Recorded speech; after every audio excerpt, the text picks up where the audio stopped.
Selamat datang kembali di Radio Kejahatan. Hari ini, kita menelusuri sebuah wilayah pegunungan berkabut di Provinsi Jawa Barat. Tempat di mana kegelapan tidak hanya merosot dari rimbun hutan pinus, melainkan juga bangkit dari hati seorang lelaki yang pernah mengenakan seragam suci kepolisian. 27 perempuan pergi dalam senyap. Jenazah mereka dibakar, dihanguskan, dan ditimbun di bawah tanah serta batu.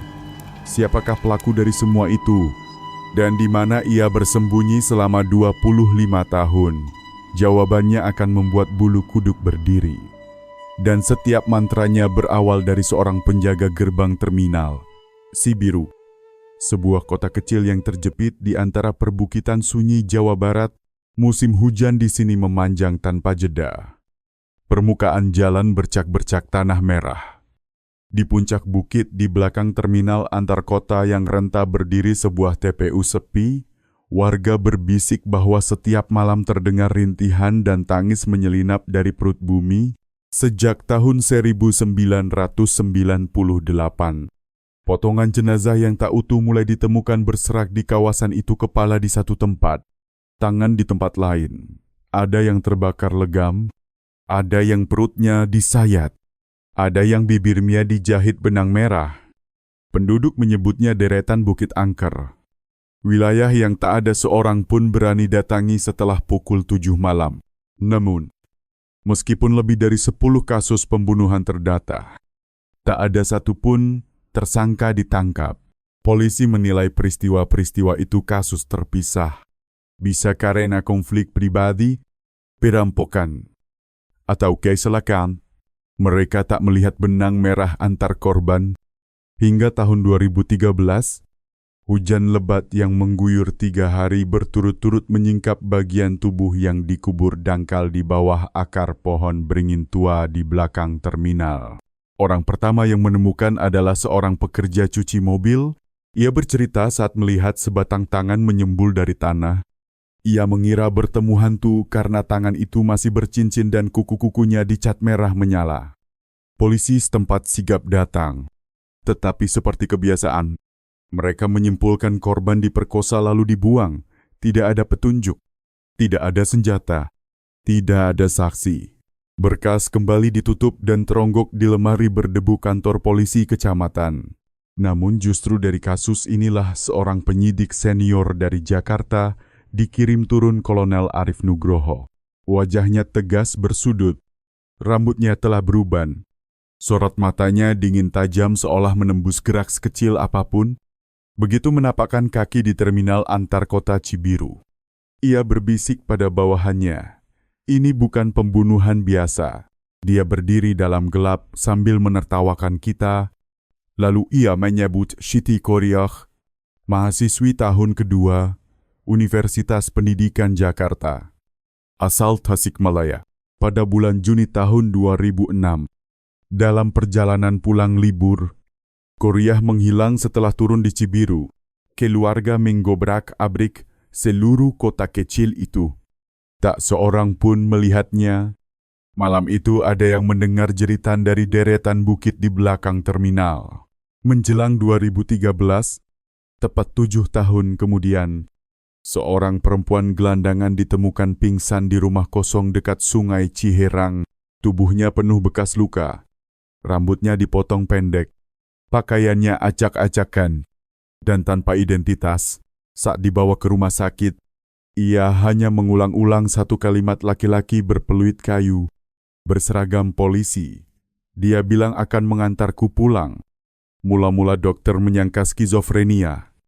Tetapi setelah fotonya tersebar di internet dan seorang sepupu mengenali, uji DNA memastikan perempuan itu adalah Siti Koryah, korban yang hilang 7 tahun sebelumnya.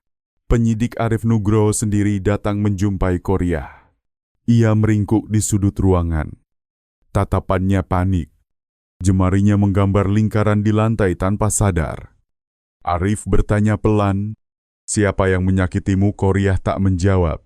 Baru ketika Arif menyebut terminal Cibiru, tubuhnya bergetar hebat. Dia berseragam, wajahnya ramah, bisiknya, tetapi matanya tak punya bola mata. Rincian itu membuat Arif merinding. Sebuah sketsa wajah disusun dari ingatan Korea yang patah-patah. Ia menyebut peluit kayu yang selalu tergantung di leher pelaku. Terukir Garuda Pancasila. Peluit semacam itu lazim dipakai aparat keamanan era Orde Baru. Tak lagi populer sejak dekade 90-an. Rangkaian detail itu mengisyaratkan pelaku pernah bertugas di kepolisian. Arif segera memerintahkan penyisiran data personel yang pernah ditempatkan di Sibiru dari 1990 hingga 2000. Daftar disaring menjadi 73 nama. Satu di antaranya menonjol Bambang Rianto, ex-letnan polisi wilayah, sudah pensiun dan bekerja sebagai satpam di ruang jaga terminal. Ia tinggal sendiri, tak punya anak. Istrinya meninggal bertahun-tahun lalu. Para tetangga menggambarkannya sopan, tenang, rajin, wirid, dan setiap hari membawa nasi ke TPU Lama untuk makan sendirian. Tak seorang pun menyangka iblis bisa berkedok kakek santun. Setiap tengah hari, tepat pukul 11:30, Bambang menenteng kotak nasi kaleng kusam, melintasi gerbang terminal, lalu menyusuri jalan tanah merah menanjak ke pemakaman di balik bukit. Orang mengira itu kebiasaan makan siang di alam terbuka, atau mungkin rindu istri dan ingin mengobrol di tempat lama. Tak ada yang memperhatikan satu hal setiap selesai makan. Ia membakar kemenyan dan menabur garam membentuk lingkaran di sekitar batu tempatnya duduk. Suatu hari, Kolonel Arif beserta tim membuntuti diam-diam. Mereka bersembunyi di rumpun semak. Teropong mengintai setiap gerak. Bambang menggelar plastik, membuka kotak nasi, lalu memungut perlahan potongan telur dadar dan ikan pindang. Tak ada yang aneh. Hingga ia mengeluarkan segumpal rambut panjang yang diikat, menyalakan api, dan membakarnya bersama secarik kertas bergambar lingkaran merah, berisi 3 garis silang. Anak manis, jangan nakal hari ini. Selesai makan, tidur ya. Besok aku datang lagi. Gumamnya manis, namun tak ditujukan kepada siapapun. Di hadapan tidak ada nisan, hanya petak tanah kosong berhias semak liar. Arif mengatup rahang, tatapannya menegang. Saat itu ia belum bisa menangkap Bambang, belum ada bukti. Belum ada izin geledah, semuanya baru firasat. Tetapi ia tahu tanah tempat lelaki itu makan setiap hari adalah kuburan bagi mereka yang menghilang. Malam itu juga, tim menyusup memancang tanda dan mengajukan izin ekshumasi ke Kepolisian Provinsi Jawa Barat. 3 hari kemudian mereka kembali. Sekop pertama menyentuh tanah bau anyir seketika muncrat. Seolah pintu kamar yang disumbat selama puluhan tahun dibuka paksa. Baru sekitar 40 cm digali. Mereka menemukan tulang paha manusia masih menempel sobekan renda ungu jenis rok yang dikenakan korban Dewi Ayu Lestari, 24 tahun. Pada hari ia lenyap tahun 2007.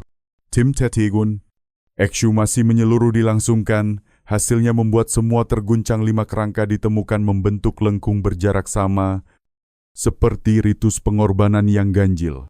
Seluruh area pemakaman ditutup sementara. Polisi mendirikan tenda darurat guna forensik di tempat. Petugas medis muntah di lokasi karena bau daging manusia membusuk bercampur bangkai hewan. Lalat menutupi gundukan tanah yang baru dibalik. Pada saat itu, Bambang Rianto masih duduk di pos jaga terminal, membaca koran dengan tenang, atau barangkali ia menunggu. Barang bukti pertama yang mengguncang bahkan para penyidik kawakan adalah peluit kayu jati di laci pribadi Bambang di ruang satpam. Warnanya hitam mengilap. Pahatan Garuda Pancasila masih tampak. Tali kanvasnya aus. Bercak darahnya mengering. Laboratorium forensik memastikan DNA darah itu sama dengan milik korban Ratna Sari Dewi yang hilang tahun 2005. Ratna adalah mahasiswa tingkat akhir keperawatan. Pulang ke Cibiru untuk magang di puskesmas. Ia hilang setelah dinas malam. Baru turun dari ojek dekat terminal. Dengan bukti itu, Kolonel Arif segera menerbitkan surat panggilan kepada Bambang Rianto. Ketika tim tiba di gerbang terminal, Bambang tidak lari, tidak melawan.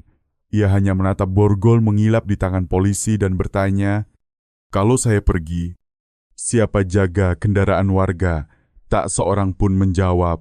Di ruang interogasi kepolisian provinsi, Bambang bersedekap, mata terpejam seolah tidur. Ia tidak gelisah, tidak marah. Semua pertanyaan awal dijawab gelengan keras tidak tahu, tidak jelas, tidak ingat. Namun ketika penyidik menayangkan foto peluit kayu, matanya mendadak terbuka. Ia menatap foto itu seperti pecandu melihat obat. "Bagaimana kalian bisa punya ini? Itu milik Anda." Bukan itu milik regu saya dulu, tapi yang ini bukan milik saya." Arif paham ia berbohong. Ia mendekat, berbisik, "Mengapa hanya perempuan muda? Mengapa terminal? Mengapa selalu malam purnama?" Bambang menunduk. "Diam." Wajahnya memucat. Dalam sekejap, kamera merekam tangannya bergetar. Arif mengangguk tipis, ia mengerti. Hari ketiga interogasi. Setelah 7 jam bungkam, Bambang tiba-tiba berkata, "Saya bukan pembunuh. Saya petugas kebersihan." Ruang itu membeku. Arif memberi isyarat jangan potong. Gadis-gadis itu keluyuran malam.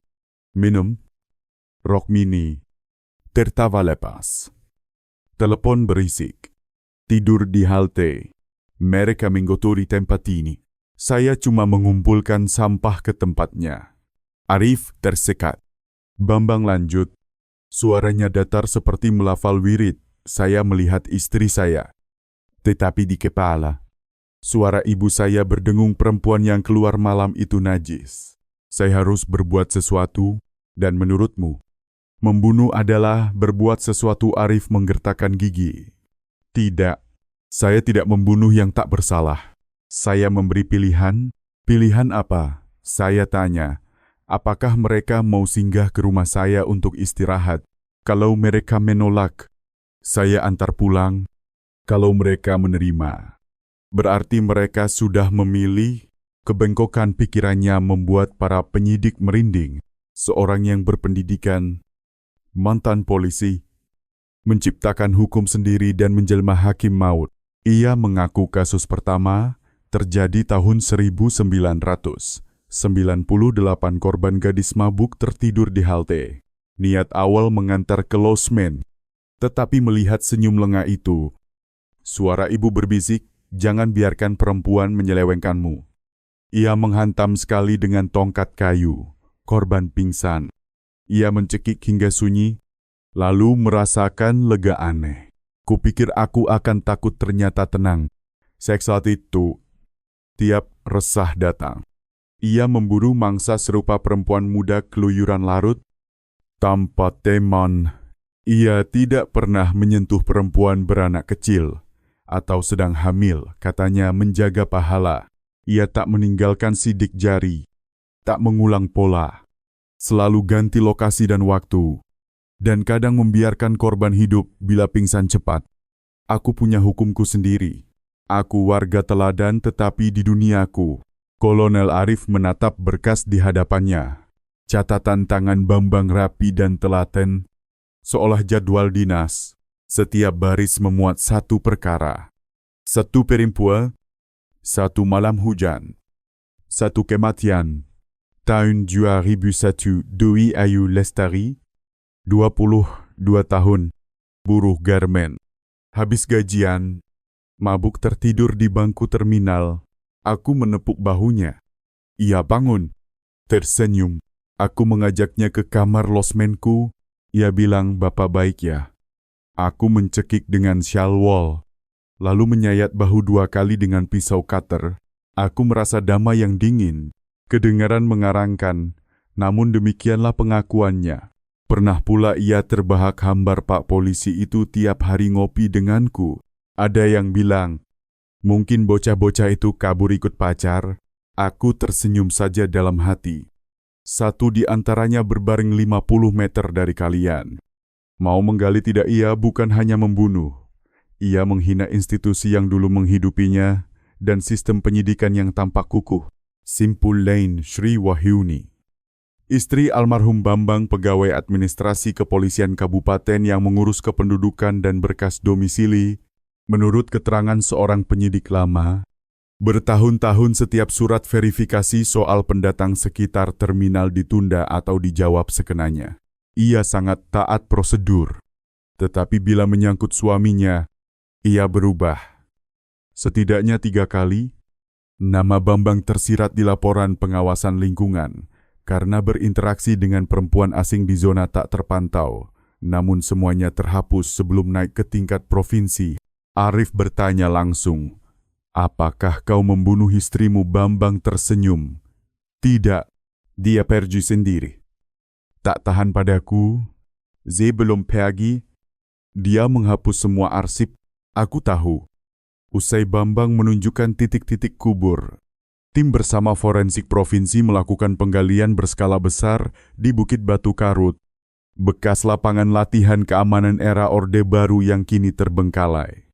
Hanya dalam 5 hari, mereka menemukan 4 jenazah tambahan, masing-masing dengan cara kematian berbeda. Ada yang dibakar dengan ban, ada yang dibelenggu tangan terbalik dan ditombak kayu lewat mulut, ada yang dicungkil mata, dijahit bibir.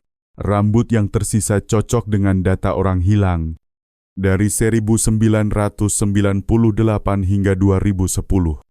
Ia menulis, "Aku pernah mengantar seorang perempuan hamil ke kamar losmenku, berseragam polisi, dan bau tubuhku seperti abu yang padam. Tahun 2024.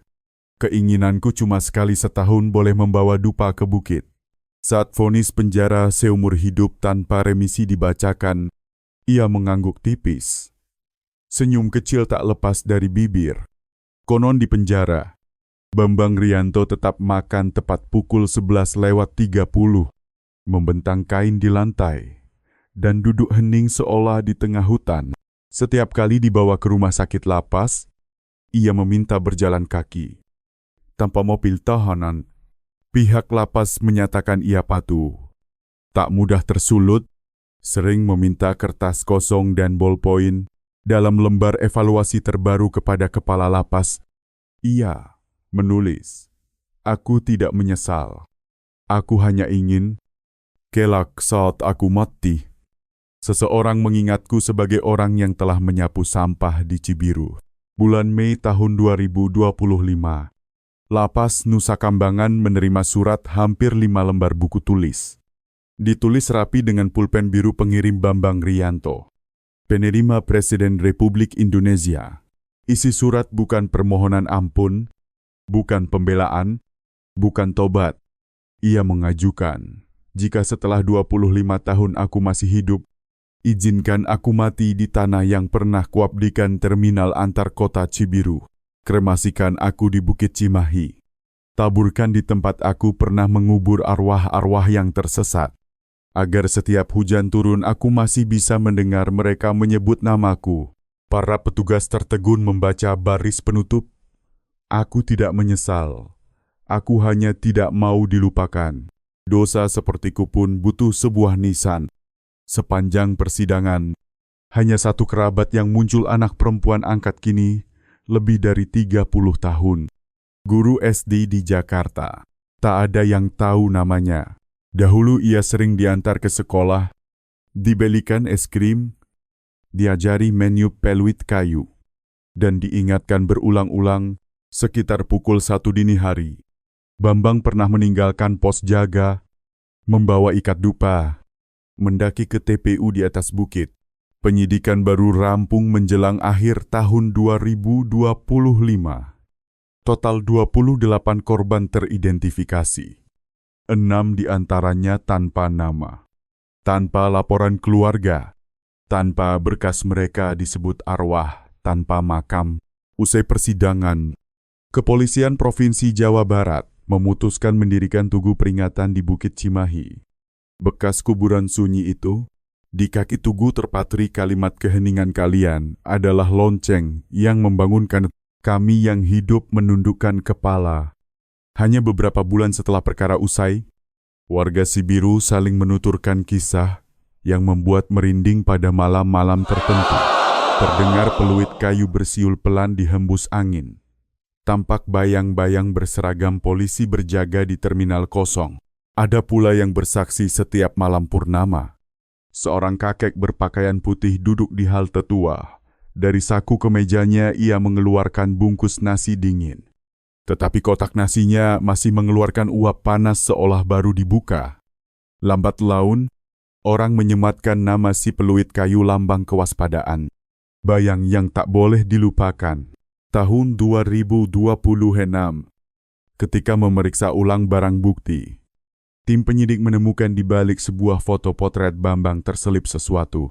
Benda itu ditemukan dekat Sungai Makan, wilayah rawan yang pernah longsor berat bertahun-tahun lalu. Sampai kini, tempat itu belum digali karena sangat berbahaya. Barangkali masih ada satu arwah yang tertawan, menunggu pulang. Tanggal 15 bulan Mei tahun 2026, tepat setahun setelah vonis Bambang, ia ditemukan meninggal di sel. Menggenggam buku kecil berisi nama para korban. Tak ada yang pasti apakah ia mati karena sakit jantung, kelelahan, atau sengaja mengakhiri tugas menyapunya. Sejak hari itu, terminal Cibiru dibongkar dan ditertibkan untuk dibangun pasar rakyat. Namun warga sekitar bersumpah setiap tahun, tepat malam purnama bulan ketiga, bila engkau mendekati Bukit Cijambe pada pukul 11:30 siang, kau akan mendengar 3 kali peluit kayu, lalu lenyap ke udara seperti panggilan dari alam gaib. Seperti peringatan bahwa ia berseragam, dan mungkin ia memanggilmu anak. Kisah hari ini usai di sini. Sekali lagi, kita belajar bukan semua gelap lahir dari ketiadaan cahaya. Kadang, ia melangkah di tengah hari, menyaru wajah seorang penjaga gerbang yang tekun. Terima kasih para pendengar sudah menyimak sampai akhir.